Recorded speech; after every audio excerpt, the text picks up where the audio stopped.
of global retailers have smartphone apps for purchase capability. Why do you think some of these major brands do not sell their products online? They want to stay exclusive, like Japanese, for example, or especially luxury brands. Exactly. The luxury market is very unique in itself. They're not a traditional retailer. The customer is different. The profile is different. They expect different things. There's an experience that the customer accepts or actually wants to receive an experience. So they refrain from actually selling online so that they're forced to go into the store and experience it. They can control what the experience is by going into the store. You can't control what you feel and what you see when you're shopping online. But when you walk into the store, they can control that.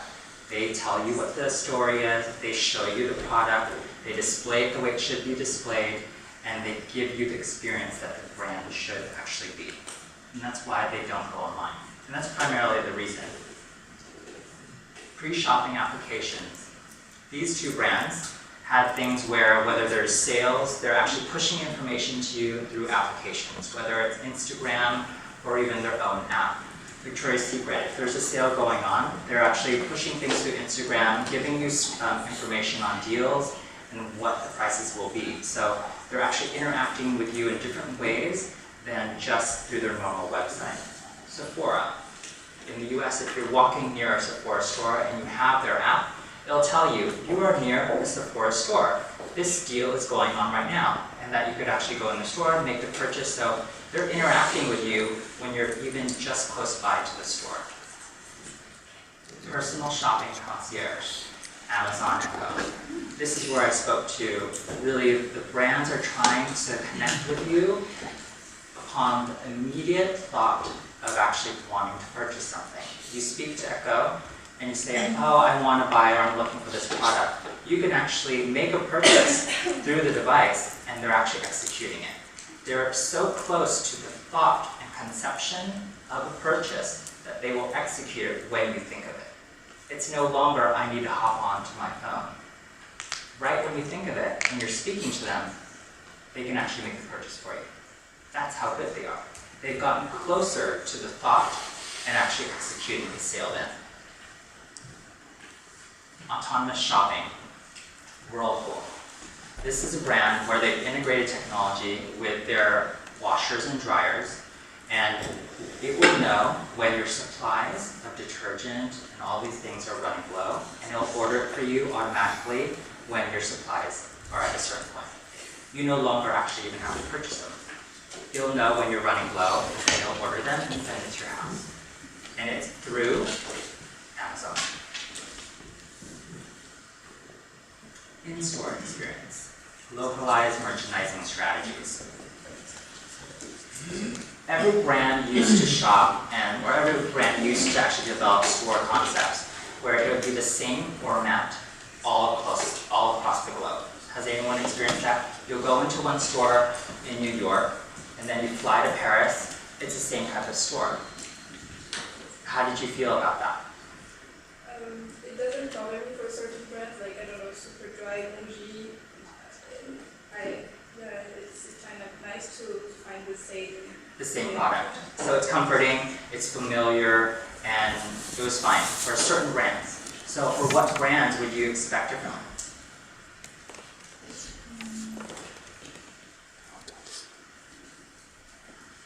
Louis Vuitton.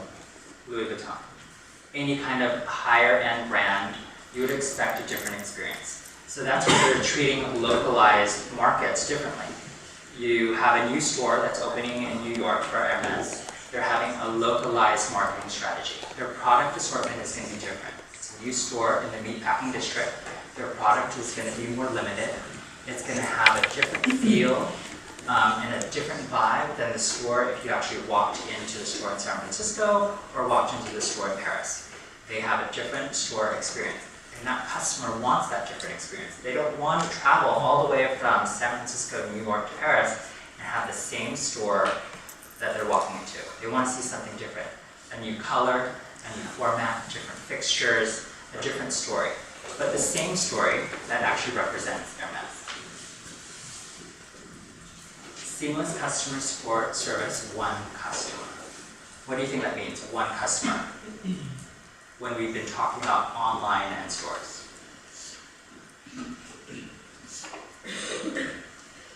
One customer, you shop online, you know you're doing research, there's a lot of information, there's a lot of text that you're reading, so you're getting all this information online.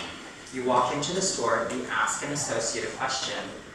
Do you think they're able to give you as much information you read online? Exactly. And that's a problem. People expect the same experience that they have online in the store. If I was able to read that all online and know that from reading your website, I should be able to walk in the store and ask someone who's working there to tell me, what is this material? And if they're not able to tell you that, you have a bad experience. You then write a review and you say, associate did not know anything, I'd rather shop online and not have to deal with them.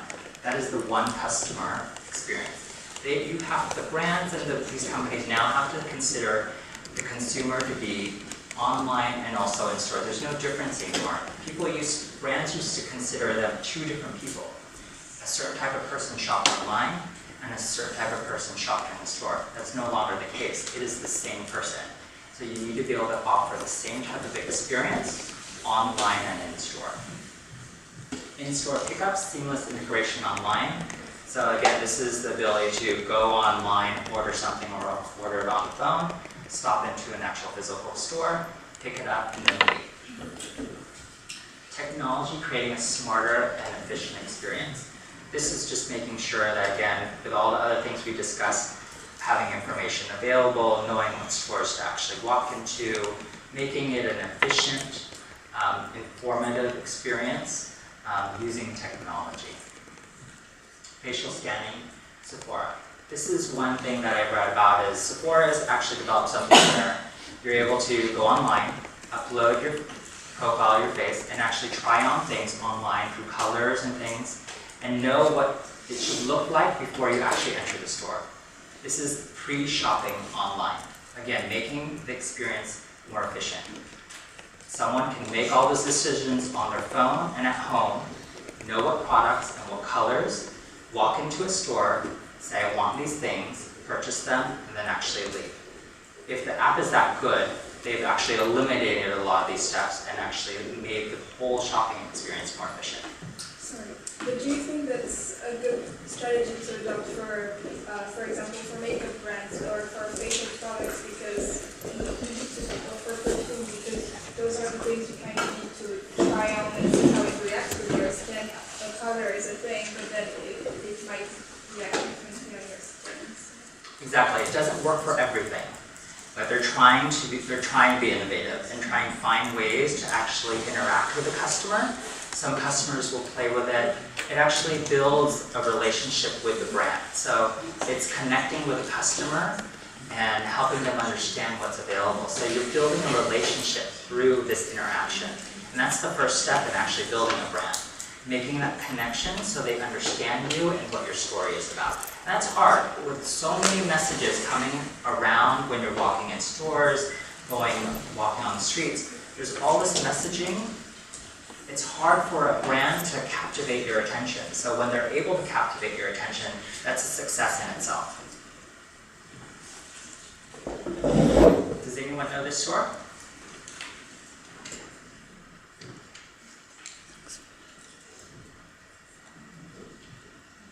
No? Burberry, London. So it's a case study, and it's been a very popular one within the retail industry. They were one of the first to really use technology very, very well. And they've always been touted as the brand to actually look to as using technology very well. This is their London store. I visited when they actually launched it. They had this whole renovation of their store using technology. And what they did is they had screens where you would hold a product and you walked up to the screen. The products had RDIF on them. You walk close to the screen, it tells you the story. You can see the model holding it when they were using it in runway. It'll tell you information about the product, tell you all the color options, size, and all the information of it. You hold that product, you go to another screen, tell you different information.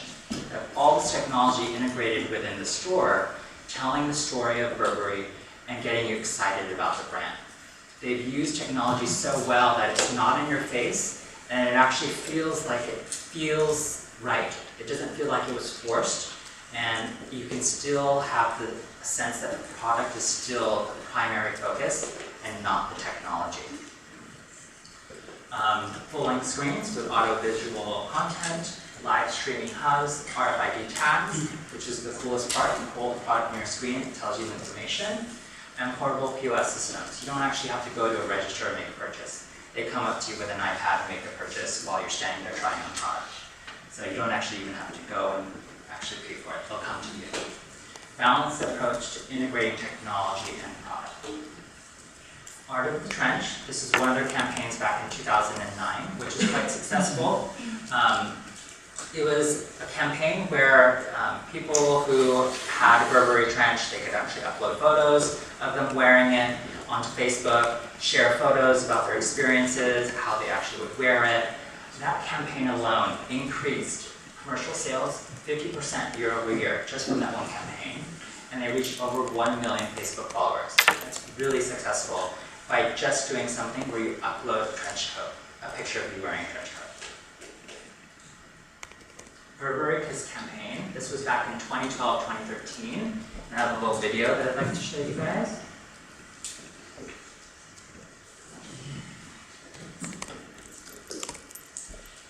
I know we're almost close to time, so I'm going to try to go through as much as I can. But hopefully it's an interesting